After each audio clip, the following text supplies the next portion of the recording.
Salut à tous. Vous avez la patate? Ben justement, la patate, c'est le sujet du jour. Alors aujourd'hui, c'est les derniers chargements de pommes de terre sous contrat. On va parler aussi de la loi Egalim. Et je vais vous présenter aussi comment on refroidit et comment on ventile les pommes de terre. Regarde bien la vidéo jusqu'à la fin.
Ouais, c'est du sport les patates.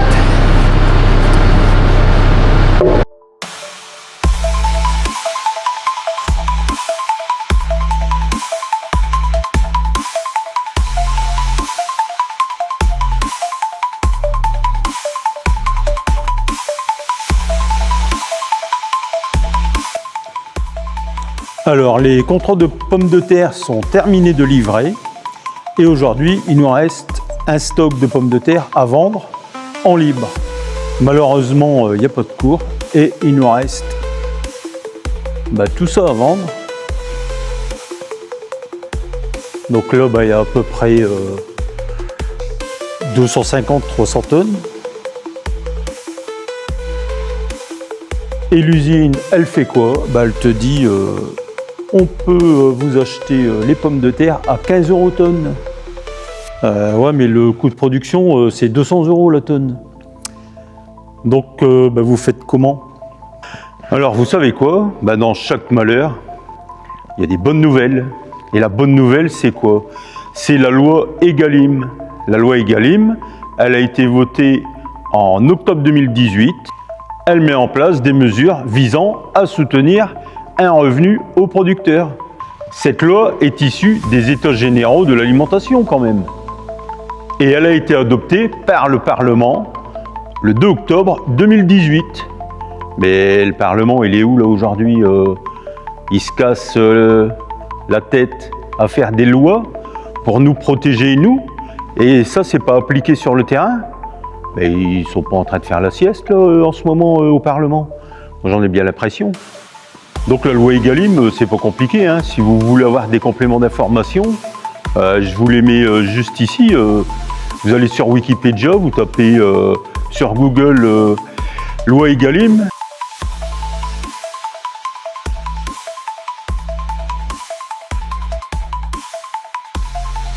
Juste pour pouvoir protéger un revenu minimum. Et là, on n'y est pas du tout, quoi. Ça devrait être interdit aux industriels d'acheter à un prix en dessous du coût de revient. Mais là, on n'y est pas du tout.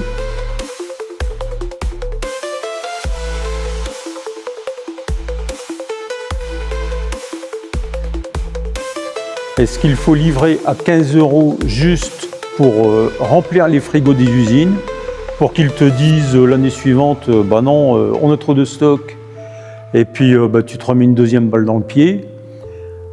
Pour moi, c'est pas la solution.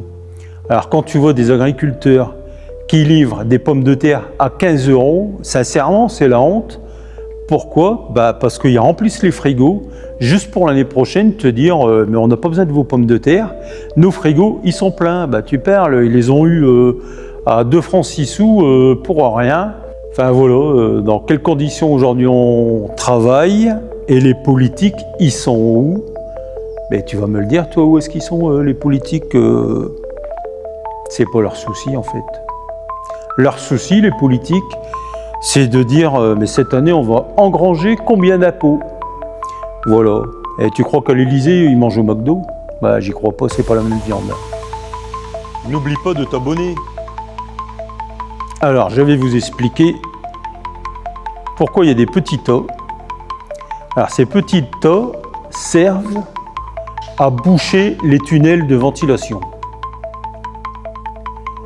Et donc ici on voit là-haut des aérothermes qui brassent l'air intérieur. Donc ça c'est un aérotherme qui déshydrate l'air juste pour pas qu'il y ait d'humidité dans le bâtiment, dans l'air ambiant. Et après ce qu'on voit là-bas tout en haut, ça fait partie de la ventilation. Et ça, ce sont les volets pour extraire l'air. Donc on va monter là-haut et je vais vous faire voir les ventilos.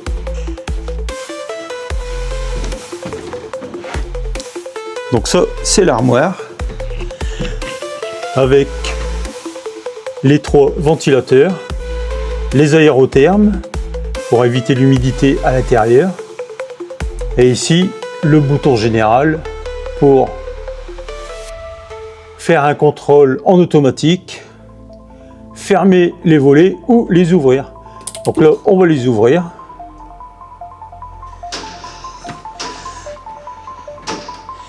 Et donc là, on voit que les volets sont montés sur des crémaillères.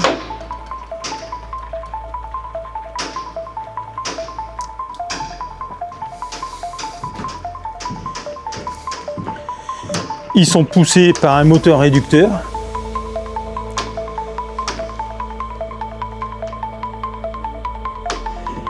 Et ce qui permet, avec les volets d'en haut, d'extraire l'air. Les volets d'en bas, de les ouvrir pour faire rentrer de l'air neuf.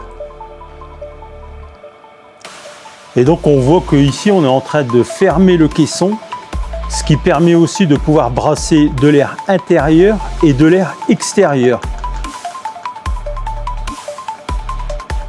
Quand la température est trop basse à l'extérieur, on peut faire un mélange d'air avec de l'air extérieur et de l'air intérieur. Donc tout ça c'est relié avec des sondes.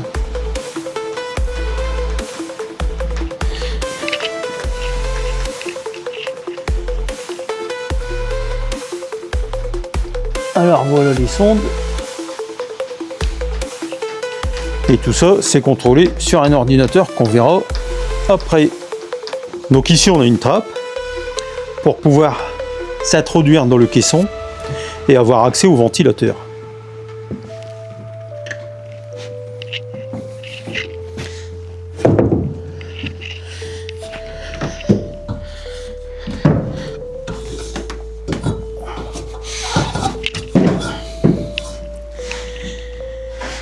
Donc si on est à l'intérieur, on voit que les volets ici, ils sont ouverts à 100% et ils vont prendre de l'air dans ce caisson avec une ouverture vers le bas.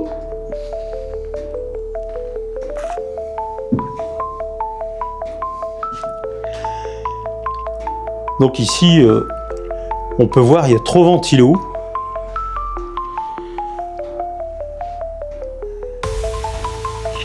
On va arriver en dessous des ventilateurs.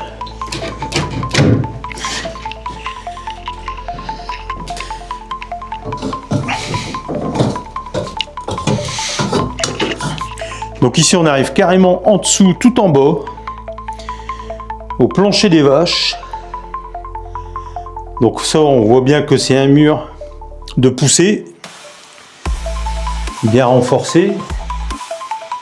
Et ici on voit les ventilos.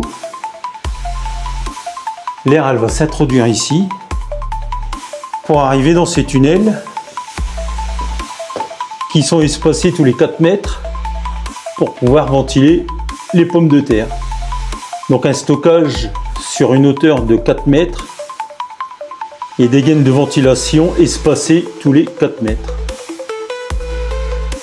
Voilà comment ça marche la ventilation des pommes de terre. Donc ici on peut voir aussi une sonde pour prendre la température des gaines.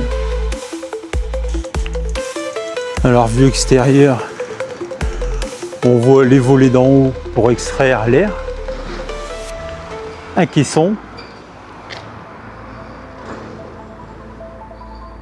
pour que l'air aspiré ne rencontre pas l'air expulsé. Laisse un commentaire. Alors toute l'installation du bâtiment pommes de terre réunie sur un ordinateur. Pour résumer, la température du tas, la température des gaines, la température extérieure, une horloge de ventilation. N'oublie pas de partager cette vidéo et de pouvoir gérer les consignes sur les courbes de ventilation pour éviter d'avoir une trop grosse amplitude de refroidissement et aussi de pouvoir baisser à une température de 7,5 degrés à obtenir pour une conservation optimale. J'espère que vous avez fait une bonne visio et je vous donne donc rendez-vous pour des prochaines vidéos. À bientôt!